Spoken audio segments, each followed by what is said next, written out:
it's not easy, that it's hard. It's hard changing your life. I remember I was playing a game with my 9-year-old son, John Leslie, and I beat him 10 straight games in a game called Connect 4. And finally, I said, John Leslie, I'm bored. I don't want to play you anymore. And I got up. I said, I'm ready to go to sleep now. And repeat after me, please. Let's say this together. It's not over until I win. John Leslie said, no, you can't go now, Dad. I said, why? He said, it's not over until I win. That was his attitude. We sat down and we played several other games. And finally, after the 11th game, John Leslie won, and he got up and he yawned. And he said, I'm ready to go to sleep now. And I'm saying to you, what if all of us took that attitude after we face a rejection and a no, or we have a meeting and no one shows up, or somebody say, you can count on me, and they don't come through? What if we have that kind of attitude? The car's repossessed. Nobody believes in you. You've lost again and again and again. The lights are cut off, but you're still looking at your dream, reviewing it every day, and say to yourself, it's not over until I win. And here's what I will share with you, that in the process of working on your dreams, you are going to incur a lot of disappointment, a lot of failure, a lot of pain, a lot of setbacks, a lot of defeats. But in the process of doing that, you will discover some things about yourself that you don't know right now. And ladies and gentlemen, I started working on my dream, and most people don't work on their dreams. Why?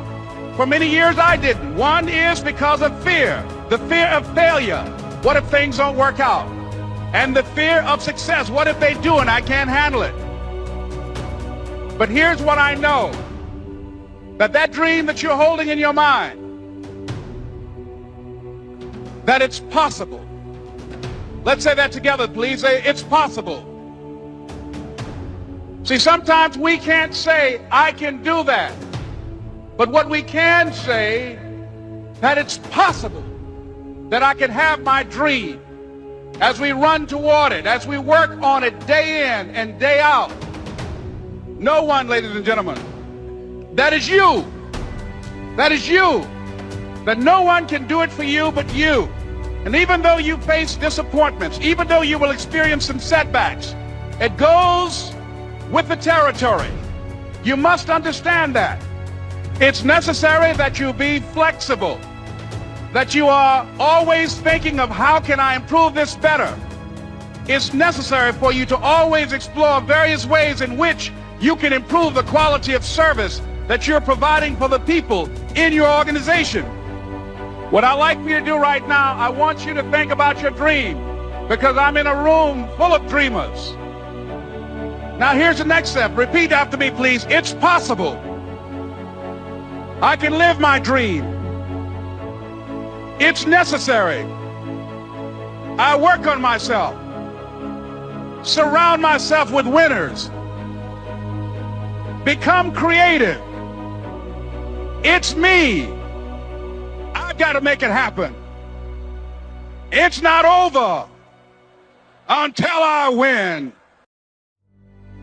I'm here to talk about success. The first rule of success is to have a vision. You see, if you don't have a vision of where you go, and if you don't have a goal where you go, you drift around and you never end up anywhere. Imagine the majority of people don't know where they're going. I knew where I was going, that I'm going to become this bodybuilding champion. So it was just a question of how do you do it? I was so relieved, because when you have a goal, when you have a vision, everything becomes easy. So people always ask me, when they saw me in the gym in the pumping iron days, they said, why is it that you're working out so hard? 5 hours a day, 6 hours a day, and you have always a smile on your face. The others are working out just as hard as you do, and they look sour in the face. Why is that? And I told people all the time, I said, because to me, I am shooting for a goal. In front of me is the Mr. Universe title. So every rep that I do gets me closer to accomplishing that goal, to make this goal, this vision turn into reality. It worked. So whenever someone said to me, it can't be done, I heard it can be done. When they said no, I heard yes. And when they said it's impossible, I heard it is possible. I'm a strong believer of what Nelson Mandela said, that everything is always impossible until someone does it. But it didn't discourage me. I still had the same vision. But I didn't listen to those losers. I didn't listen to them at all. Because that's exactly the way it was in politics again, when everyone said no, no, no, and it can't be done. And I became governor of California, and this is with everything like that. It's just the reality of it is that you cannot listen to the naysayers. So this is a very important lesson for all of you. Imagine you read 1 hour a day about history. How much you will learn after 365 hours in 1 year.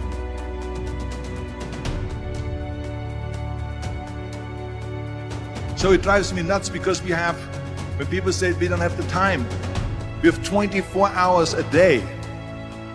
We sleep 6 hours a day, so that gives you still 18 hours. So we have 18 hours a day. The average person works around 8 to 10 hours. So let's assume it's 10 hours, so we have 8 hours left. Then you travel around an hour a day. Maybe 2 hours a day. So now you have still 6 hours left. So what do you do with the 6 hours? What do you do with the 6 hours? Then we eat a little bit, then we schmooze a little bit, talk a little bit to people and all that stuff. But you can see how much time there is available if you organize your day. Let's say to this together. It's not over until I win.